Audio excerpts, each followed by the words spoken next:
niyo ba considered continuing yung powers ni SPGs considering hindi naman po nag-expire yung term niya nito? And that's one school of thought, no? Tama yung school of thought na yan. And there is another school of thought na hindi rin continuing kasi nga may adjournment nga, no? And if you see the parliamentary processes doon sa rules ng Senate as legislative body, ganun ang nangyayari sa first day, nag-e-elect sila ng Senate President or kino-confirm nila yung election nung nakaupong Senate President. So because of that procedure in the Senate rules, then there might also be another school of thought who would say otherwise, contrary to your school of thought.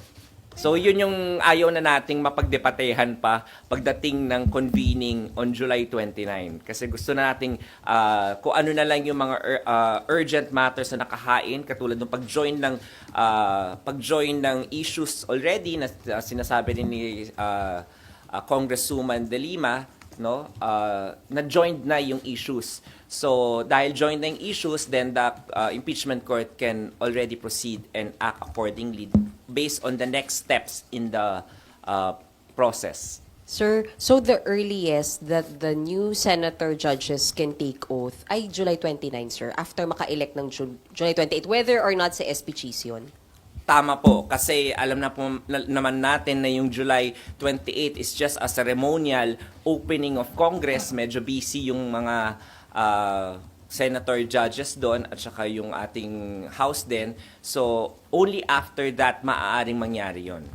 Attorney, to clarify, right now, walang powers si SP bilang presiding officer of the impeachment court? That is one school of thought na kino-consider rin ni presiding officer. Another school of thought nga yung meron pa rin na continuing body. So because of the precarious situation na kailangan mag-elect ang 20th Congress, so iniisip na lang ni SP para wala ng legal question, then wag na muna. Hintayin na lang natin yung 20th Congress na maipanganak at mag-convene. So, bali, yung stand po ng impeachment court sa ngayon, wala dun sa dalawang yun? Hindi po namimili yung impeachment court dun sa dalawang schools of thought for now? More of doon sa school of thought na base sa Senate rules nga, no, consistent with the Senate rules as a legislative body, it is trying to balance that at dahil nga kailangan mag-elect ng Senate President, malamang yung presiding officer din mawawalan ng kapangyarihan. So yun. So it is the safest position as of now because it has a basis in the Senate legislative rules.